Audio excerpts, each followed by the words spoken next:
Badan Pengawas Pemilu Republik Indonesia atau Bawaslu RI membeberkan potensi meningkatnya ketidaknetralan aparatur sipil negara atau ASN di pemilu 2024. Kondisi itu tentu berbanding terbalik dengan slogan ASN Pilih Netral yang selama ini digaungkan pemerintah. Anggota Bawaslu Puadi mengatakan netralitas ASN bak acara rutin di setiap pergelaran pemilu. Bukan tak diperingatkan, pihaknya mengaku sudah berulang kali mengadakan diskusi dan sosialisasi soal netralitas ASN. Masuk kuping kanan, keluar kuping kiri. Pelanggaran masih saja terus terjadi. Potensi ketidaknetralan ASN masih sangat besar. Harus diakui, pelanggaran netralitas ASN terlihat seperti annual event atau acara tahunan saat pemilu atau pilkada dilangsungkan, kata Puadi kepada Forum Keadilan, Rabu 17 Januari 2024. Puadi tak habis pikir, padahal sudah ada aturan yang jelas-jelas melarang ASN untuk terlibat dalam politik praktis. Mendukung pasangan calon tertentu secara terang-terangan itu dilarang.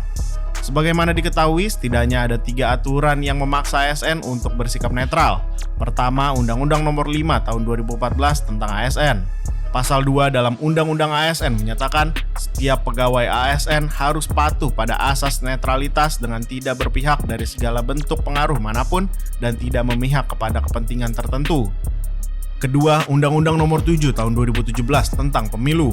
Pasal 280 aturan tersebut mengatakan ASN anggota TNI dan Polri, kepala desa, perangkat desa, serta anggota Badan Permusyawaratan Desa dilarang menjadi pelaksana atau tim kampanye pemilu.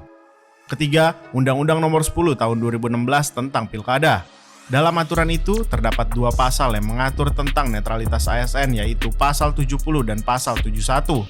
Pasal 70 ayat 1 berbunyi, dalam kampanye pasangan calon dilarang melibatkan ASN, anggota kepolisian, dan anggota TNI. Pelanggaran atas ketentuan tersebut dikenakan sanksi pidana paling lama 6 bulan penjara dan denda paling banyak 6 juta rupiah sebagaimana disebutkan dalam Pasal 189. Kemudian Pasal 71 ayat 1 berbunyi pejabat negara, pejabat ASN, dan kepala desa atau sebutan lain atau lurah dilarang membuat keputusan dan atau tindakan yang menguntungkan atau merugikan salah satu calon selama masa kampanye. Pelanggaran atas ketentuan tersebut dikenakan sanksi pidana paling lama 6 bulan penjara dan denda paling banyak 6 juta rupiah sebagaimana disebutkan dalam Pasal 188. Selain ketiga aturan itu, ada juga larangan tertuang di Surat Keputusan Bersama atau SKB Nomor 2 Tahun 2022 tentang pedoman pembinaan dan pengawasan netralitas pegawai ASN dalam penyelenggaraan pemilu. ASN dilarang membuat unggahan, mengomentari, membagikan, menyukai, hingga bergabung atau follow akun atau grup kampanye pemenangan peserta pemilu. Walaupun berbagai aturan secara jelas telah melarang keterlibatan ASN dalam politik praktis, bahkan berulang kali diadakan diskusi, diseminasi maupun sosialisasi mengenai netralitas ASN, tetap saja pelanggaran ASN terus terjadi, keluh Puadi. Menurut Puadi, Bawaslu telah memprediksi kalau tingkat kerawanan pelanggaran pemilu akan banyak terjadi pada netralitas ASN. Bahkan pelanggaran itu terus mengalami eskalasi. Dirinya memaparkan sepanjang pemilu 2019, Bawaslu menerima 85 laporan dari berbagai pihak terkait dugaan pelanggaran netralitas ASN. Kemudian Bawaslu juga menemukan 914 dugaan pelanggaran yang sama. Dari sejumlah laporan dan temuan tersebut, 4 kasus diproses pidana, 101 kasus bukan pelanggaran, dan 894 direkomendasikan ke Komisi Aparatur Sipil Negara atau KASN, tuturnya.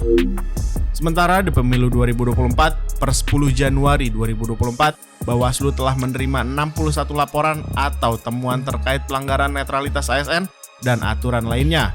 Dari jumlah itu, sebanyak 38 diputus melanggar dan sudah direkomendasikan ke KASN. Puadi menjabarkan pelanggaran netralitas ASN pada pemilu 2024 terjadi dalam beberapa bentuk. Bentuk pertama, memberikan dukungan kepada peserta pemilu melalui media sosial atau media massa. Ada 19 kasus dalam bentuk itu. Bentuk kedua, mengajak atau mengintimidasi untuk mendukung salah satu peserta pemilu. Ada 6 kasus terkait dugaan pelanggaran ini. Bentuk ketiga, melakukan pendekatan atau mendaftarkan diri pada salah satu partai politik, jumlahnya 5 kasus. Keempat, menggunakan atribut peserta pemilu, ada 3 kasus. Kelima, mendeklarasikan diri sebagai bakal calon legislatif atau caleg, 3 kasus. Terakhir, mendampingi bakal calon saat melakukan pendaftaran peserta pemilu atau caleg, jumlahnya ada 2 kasus. Puadi mengaku semua pelanggaran tersebut sudah diproses oleh Bawaslu berdasarkan mekanisme penanganan pelanggaran yang diatur dalam Peraturan Bawaslu Nomor 7 Tahun 2022 tentang penanganan pelanggaran pemilu.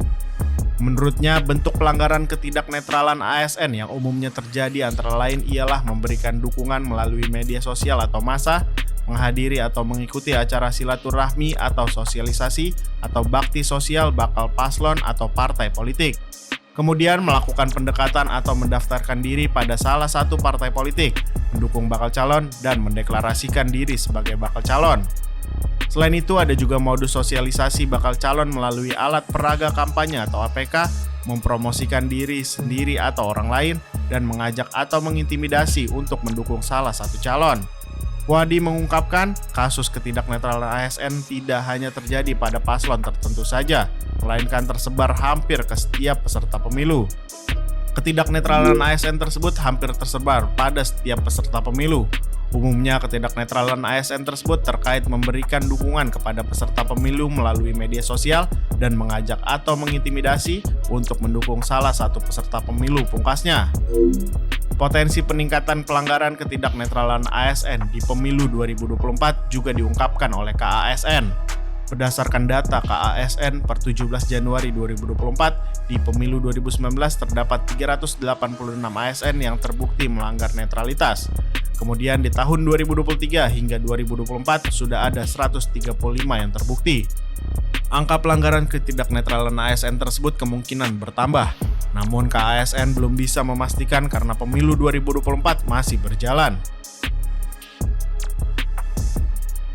Komisioner KASN bidang pengawasan nilai dasar, kode etik dan netralitas ASN, Ari Budiman menjelaskan, pelanggaran netralitas ASN lebih banyak di Pilpres dan Pilkada dibanding Pileg.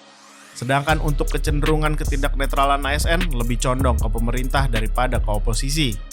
Pelanggaran netralitas ASN tentu bisa dikategorikan dari pihak pemerintah, ujar Ari kepada Forum Keadilan Rabu 17 Januari.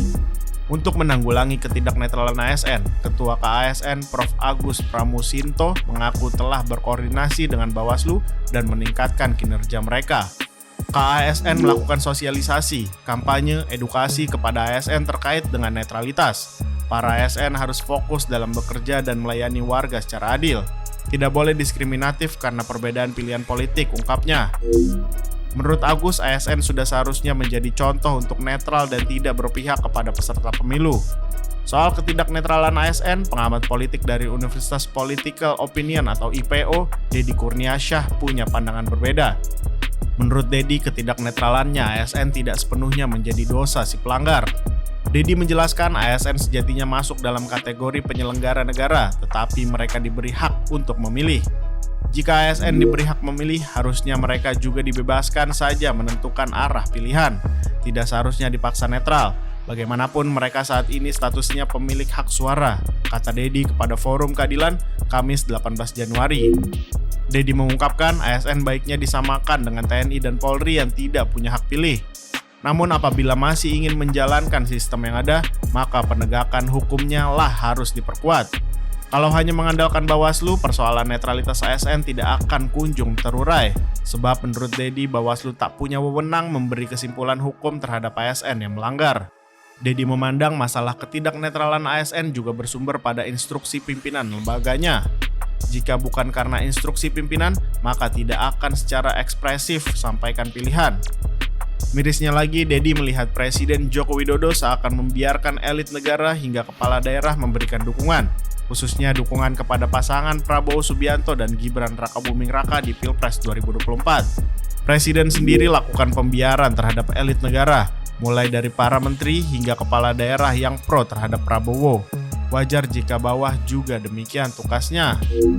Meskipun Bawaslu mengatakan kasus ketidaknetralan ASN tak hanya terjadi pada satu paslon tertentu, tetapi menurut catatan Deddy, kasus pelanggaran netralitas ASN di Pilpres 2024 lebih banyak ke yang mendukung Prabowo Gibran sekalipun skalanya masih relatif kecil. Namun Dewan Pakar Tim Kemenangan Nasional atau TKN Prabowo Gibran, Mulya Amri, membantah pernyataan tersebut. Ketidaknetralan ASN, kata dia, bisa saja terjadi atau dilakukan oleh pihak manapun, bukan hanya petahana. Sedangkan soal tudingan Jokowi yang membiarkan elit negara hingga kepala desa dukung Prabowo Gibran dijawab Mulia dengan mengutip beberapa kolom pemberitaan di media sosial. Kolom itu menjelaskan bahwa sistem hukum di Indonesia tidak melarang kepala negara, wakil kepala negara, atau kepala daerah yang sedang menjabat untuk memberikan dukungan kepada kandidat capres tertentu. Yang tidak boleh adalah menggunakan fasilitas pemerintah untuk kampanye, katanya saat dikonfirmasi Forum Keadilan Kamis 18 Januari.